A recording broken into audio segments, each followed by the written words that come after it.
Welcome back to Whispers in the Dark, brought to you by Dark Dial Studios, where the stories have a habit of following you long after the tapes stop rolling. Big thanks to our new audio engineer, Henry Stabking, for taking over after our last one decided to hit the road. He left behind nothing but a half-empty coffee cup and a car that won't start. Weird. Henry, welcome aboard. If you find any books in the studio with a heartbeat, just walk away. Tonight's tale, another entry from the secret library, shelved somewhere the light doesn't quite reach. It's called The Longest Drive. So buckle in, traveler, keep your eyes on the road, and whatever you do, don't stop driving. Ah, you're back. The shelves stirred when you stepped in. They always know when someone returns. Some say the library is endless, a maze of shelves that loop and shift, like a road that refuses to let go. I've walked these aisles longer than memory, and even I get lost sometimes. But tonight, I found a story shelved sideways, as if it wanted to slip away unnoticed. It reeks of gasoline and fear. This one's called The Longest Drive. It starts with a book and a man who should have left it behind. But some stories don't ride in the glove box. They take the wheel. Careful, traveler. The shelves don't just hold stories. Sometimes they trap them. Grayson Malone had never seen that wing of the library before. He'd been coming to Briar Hall University for 4 years now, walking the same halls, drinking the same burnt coffee, dodging the same late fees, usually while returning his overdue books to the back corner of the library. But this corner, hidden past the maintenance elevator, on the third floor behind a lonely cart of unshelved philosophy books, felt disconnected, like it didn't belong, like a forgotten version of the campus. The hallway narrowed and cooled. The air smelled different, too, not of paper and glue, but something older, like damp stone and cedar. Thunder cracked somewhere beyond the building, and the lights gave a slight flicker. He was supposed to be heading home for fall break. His car was already packed. He'd even said goodbye to his roommate, who'd barely looked up from his Xbox. But something about the hallway tugged at him. So instead of heading for the exit, he followed the narrow path to a single metal shelf. Just one. It stood like it had been wheeled in decades ago and never removed. The books were strange, wide volumes without titles, cloth-bound, many missing their spines altogether. And one book, just one, looked newer. The leather cover was deep brown, faded at the corners, with soft, curling silver text pressed into the front. The Longest Drive, it said. He picked it up. No barcode, no stamp, no author name. He flipped it open, and on the inside it said, "For those too far to turn back and too close to stop, the road makes its own way." The writing was in print. It wasn't in ink. Uneven, slanting. Grayson frowned. He turned a few more pages. The book wasn't blank. It was filled with hand-penned entries, dated journal-like entries, map sketches, all chronicling what looked like to be some kind of cross-country journey. The writing shifted tones, some poetic, some frantic, with stories of empty roads, stretches of highway that didn't appear on any map. There was something captivating in the way it was written, like a confession mixed with a dare. The stories hinted at places he'd never heard of, decisions that couldn't be undone, and destinations that didn't show on any map. It wasn't just a mystery. It was an open door, and he wanted to know what was on the other side. The quote on the front no longer felt cryptic. It felt like a challenge. He didn't see any way to check it out, so he just slipped it into his backpack and walked out. The first 2 hours of his drive were uneventful. His old Honda Civic groaned when he climbed the steeper hills, but the heater worked, and he had a playlist on shuffle that drowned out the noise of the rain. The sky had gone from overcast to bruised purple. Fat raindrops smeared the windshield, and the wipers slapped back and forth in rhythmic protest. Leaves blew across the road in clumps, yellow-red, curled like claws. Somewhere around mile marker 112, he glanced at the fuel gauge. A quarter of a tank. He'd meant to fill it up before leaving town, but the rain had rushed him, and the gas station near campus was closed for renovations. He made a mental note to stop at the next exit. The next exit never came. Instead, he passed the same crooked billboard twice, maybe 3 times. The paint was peeling, it showed a cartoon pig wearing a waitress apron, and the words, "No place like this place, Darla's Diner." The first time he laughed, the second time his knuckles tightened slightly on the steering wheel. His phone showed no signal, the GPS had frozen. The clock blinked 6:48, then glitched and reset itself to 6:13, then again to 6:48. The third time he saw the billboard, he let out a low breath.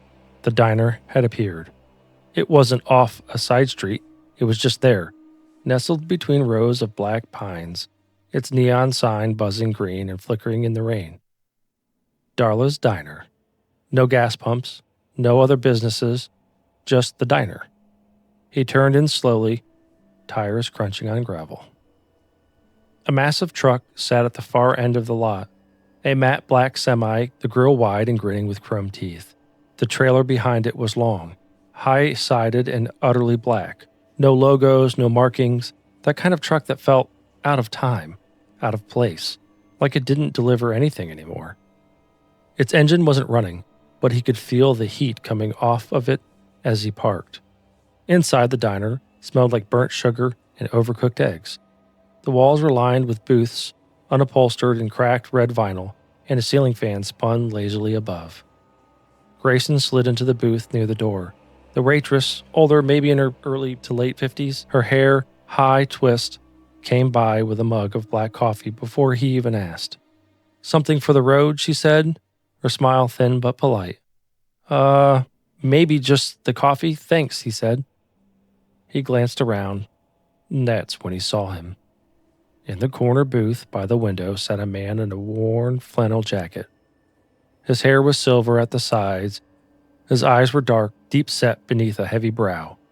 A plate of food, eggs, toast, something brown that might have been once sausage, sat untouched in front of him. He wasn't eating, just watching. His glaze didn't break when Grayson looked over. Didn't flinch, didn't blink. Grayson looked down at his coffee, then cleared his throat. He quickly questioned, "You know if there's any gas station nearby? I'm running kinda low." The waitress gave a small, distracted shrug. "Don't need much of that around here," she said. He blinked. "What do you mean?" She smiled again, but didn't answer, just turned and walked away, pencil tapping softly against her order pad. A few minutes later, he paid cash, left a tip, and stepped back into the rain. The truck was still there. He climbed back into his car, shut the door, and locked it without meaning to. Rain tapped on the roof in soft pulses. Fog crawled low on the ditch, and behind him, through the mirror, the diner's green light flickered. Just as he put the car into gear, he glanced once more through the windshield. The trucker was standing outside now, not moving, just watching.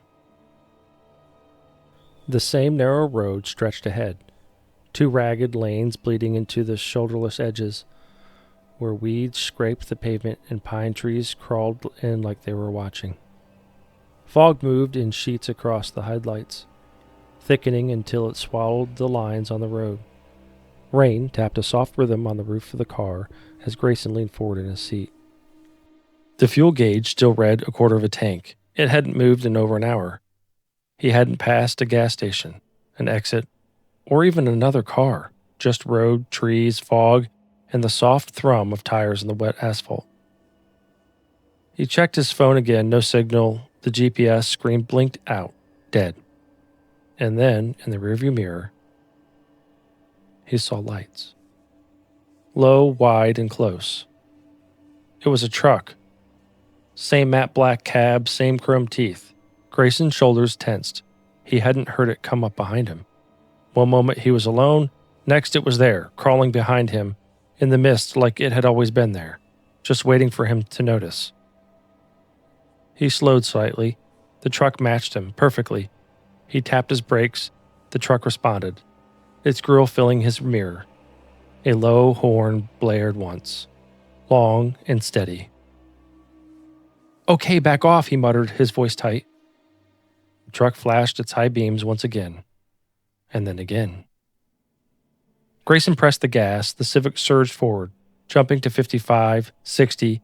The truck followed. Then it inched closer. Grayson's breath hitched as the cab drew within a car length. The truck drifted to the left, half out of its lane, then crept back in again, like it was testing the edge. Another long blast of the horn.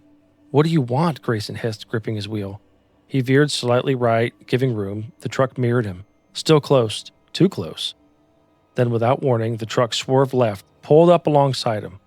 And for a split second, Grayson saw into the cab. The driver. Same man from the diner. Same flannel jacket. One hand on the wheel, the other raised, palm out, like he was signaling Grayson to stop. His face wasn't angry. It looked urgent, stern, and focused. The truck slowed, trying to drift in front of him. Grayson shook his head violently. "Nope, nope, nope." He swerved back left, narrowly avoiding the grill, tires splitting water across the lane as it shot forward again. The truck honked, louder now, more insistent. Its engine roared behind him. Grayson didn't look back. He floored the pedal, the Civic vibrating as it pushed to 70. The truck didn't fall away. Instead, it surged forward, closing the gap, this time faster. Grayson shouted as the truck front end kissed his bumper. Just once. A little bump. Soft, but undeniable. The little Honda Civic jolted. "Are you kidding me?" He gripped the wheel with both hands, swerving left across the yellow line, then back again, as the truck made another attempt to come alongside of him. It was trying to stop him. It was trying to trap him. The truck pulled ahead just enough to slide halfway into his lane, forcing him to choose, slam the brakes or risk scraping past it. Grayson swerved left, off the shoulder, tires jolting through the mud and the debris, then back onto the pavement right in front of the semi. The Civic skidded sideways for a moment before catching traction. He didn't wait. He pushed it faster. 80. The trees blurred by. The mist was a tunnel. The road twisted ahead like a living thing. He didn't know how long he drove, minutes, miles, but the truck didn't follow this time. When he glanced back in the mirror, there was only fog. His chest heaved, his palms were slick, jaw clenched so tight it hurt. He wiped his face with a trembling hand and let out a broken laugh. "Jesus!" Then he looked ahead. The neon sign flickered through the mist. Darla's Diner. Same cartoon pig on the billboard, same cracked parking lot, same diner.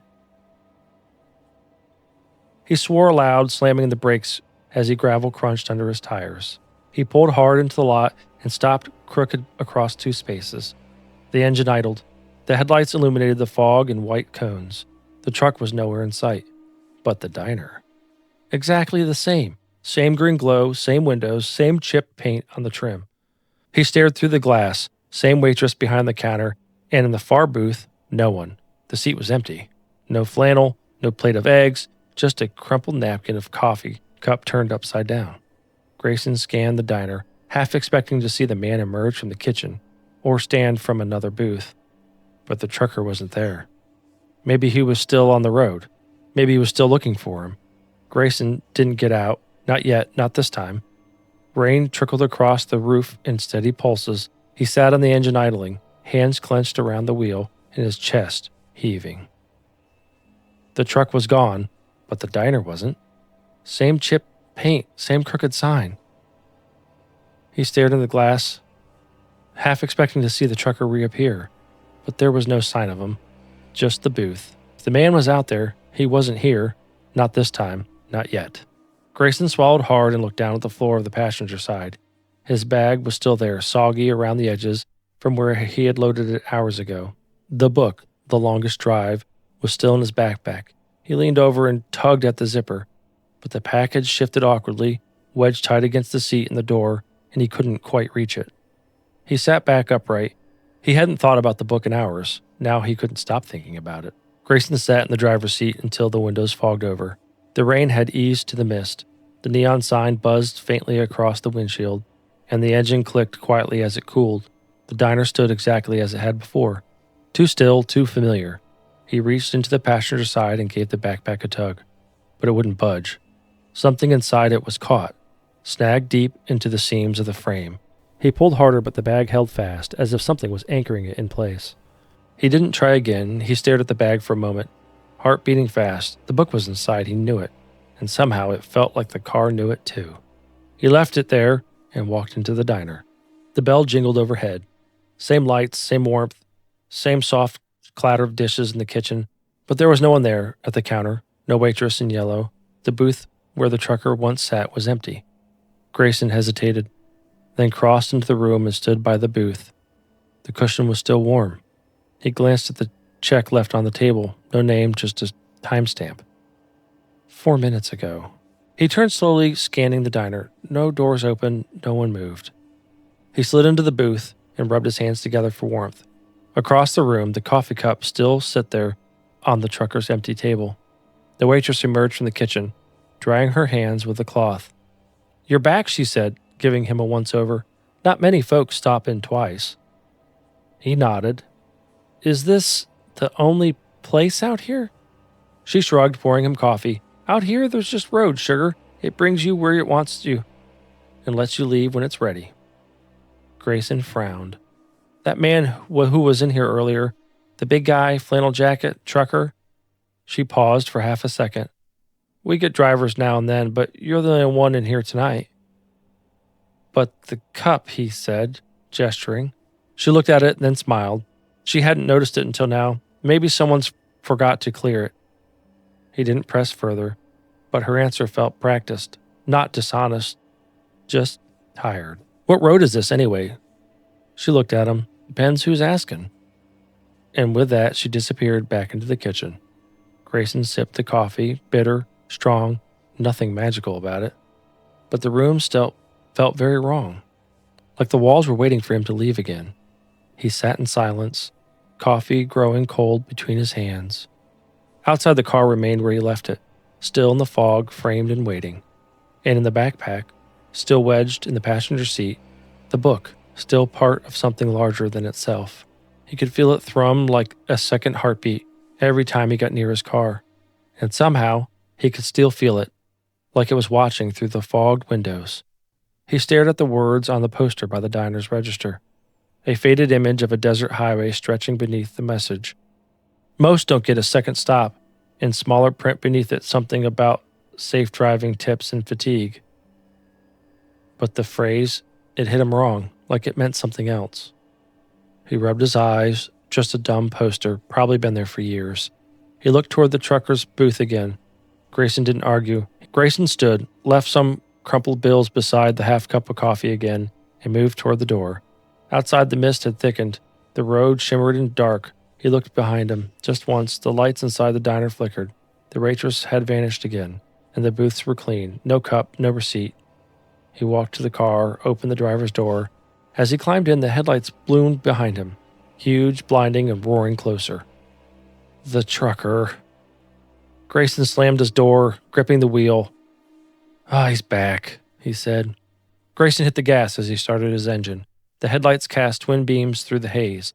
He pulled onto the road, tires crunching through the gravel, the diner receding in the rear view, swallowed by the mist. Then, lights.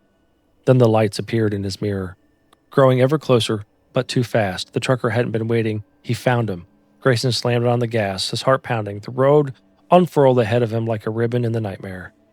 Whatever this was, it wasn't finished. Not yet. Grayson drove hard into the dark, tires humming like a warning against the endless blacktop. The trucker's headlights had vanished behind a bend somewhere, but he didn't trust the quiet. Not anymore. The diner appeared again, just like before. Only this time, Grayson didn't stumble upon it. He aimed for it, pulled in fast, and killed the headlights. He had a plan now, the only one that made any sense. He'd wait, let the trucker come in, and this time he'd be ready. Inside, everything was exactly as it had been. The same smell, over-fried bacon, some flickering lights, and the same empty booths. He chose a booth in the far corner where he could see both the entrance and his car. He slid in. The bell jingled. He tensed, but it wasn't the trucker. The waitress reappeared, same yellow dress, same tired smile. She placed a cup of coffee in front of him, without asking. "Third stop's rare thing," she said. He leaned forward, So you do remember me. She gave a small nod, eyes glancing toward the window. Who are you waiting for? She asked, her voice casual but curious. He frowned. What is this place? A rest stop, she replied. Of a kind. Outside, twin beams flared in the mist. It was the trucker. Grayson stood watching the truck pull into the lot. It idled there, rumbling like a storm, but no one got out. He stepped towards the door, and the waitress didn't stop him. The parking lot was still. The truck's engine trickled low. He moved slowly toward his car, eyes on the cab of the semi. It was empty, door wide open, no one inside. He turned. The trucker stood behind him. No sound, no warning. He was just there. Grayson stumbled back, his heart leaping. The trucker didn't move, just stared at him. Not angry, not anything, just hollow. Then the trucker spoke. His voice was low, scrapped from gravel. I had one too, he said. A book, just like yours. Thought I could leave it. Thought I could outrun it. Grayson didn't answer. The man stepped forward, his eyes glassy with exhaustion or regret. That book, it's a part of your car now, just like mine is. He pointed back towards the old rig. You leave it in there too long, it grows. It grows roots, down, it starts feeding, and you don't pull it out, you'll stay forever. Grayson looked toward the car, then moved closer to the opening of the door. His backpack sat dead weight in the passenger seat. Vines, thick, dark vines, had crept from the zipper, reaching into the seams of the seat, threading into the floorboards. You've only got one last chance, kid, the trucker said. Take it or become part of the road like I did. Grayson lunged toward the seat. Grabbing the backpack, it resisted, just for a moment, but he tore it free, stumbling backwards.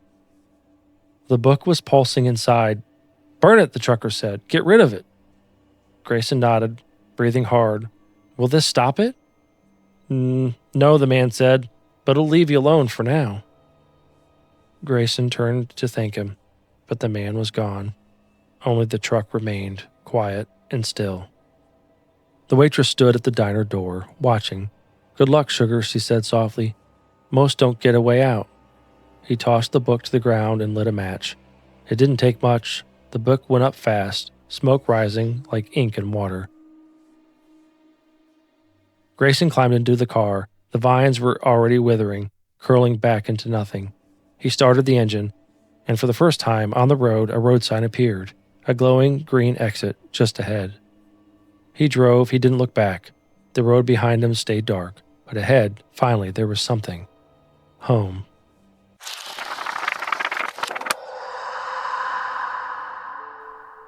You drove far tonight, traveler, farther than most ever do. But remember, leaving the road doesn't mean it left you. If a book ever ends up in your car again, one you don't recall borrowing, don't open it. Don't follow it. Don't let it bind itself to your journey. The shelves are always watching, and once a story knows your name, it doesn't forget. I'll see you again, traveler, whether you mean to return or not. The library has a long reach.